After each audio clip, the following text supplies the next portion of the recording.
fellow citizens. Mr. Carter.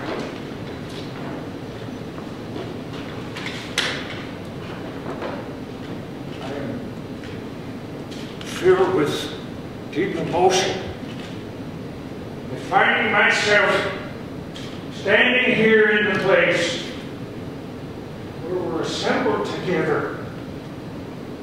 Wisdom, patriotism, the deep devotion to those principles under which the institutions were made,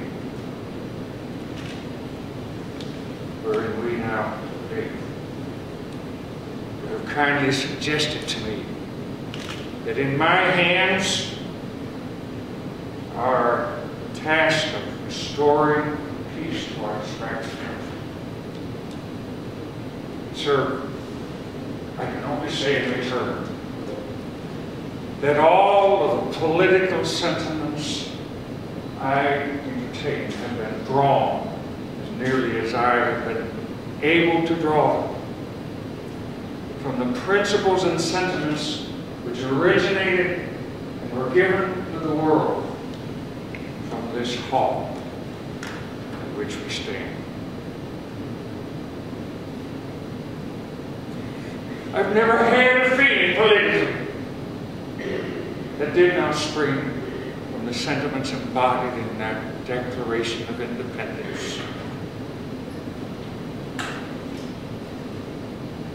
I've often pondered over the dangers which were incurred by the men who assembled and framed and adopted that Declaration of Independence. I've often pondered over the toils which were endured by the officers and the soldiers of the Army who achieved that independence. I've often inquired myself, what was that great principle or idea which has kept this Confederacy so long together? It was not the mere matter of the separation of the colonies from the motherland, but it was that principle in the Declaration of Independence which gave liberty, which gave hope, not alone to the people of this country, but to all the world, which gave promise that in some future time the weights could be lifted from the shoulders of all men, that all could be afforded a fair chance and an equal start in the race of life.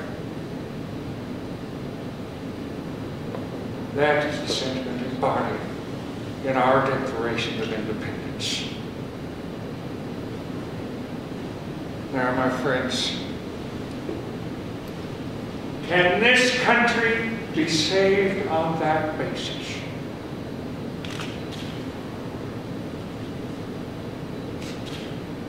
If it can, I will consider myself one of the happiest men alive if I can so help to save it.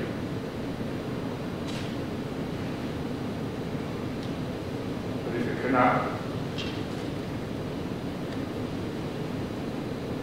it will be awful. My friends, if this country cannot be saved without giving up those principles, I would rather be assassinated on this very spot.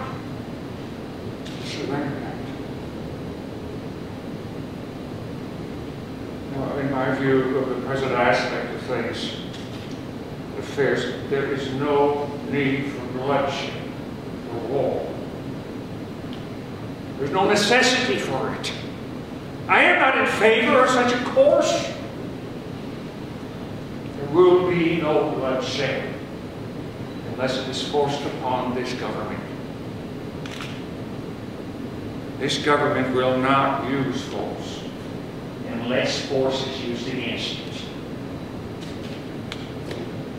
And my friends, this is a wholly unprepared speech. I did not expect to be called upon to say a word.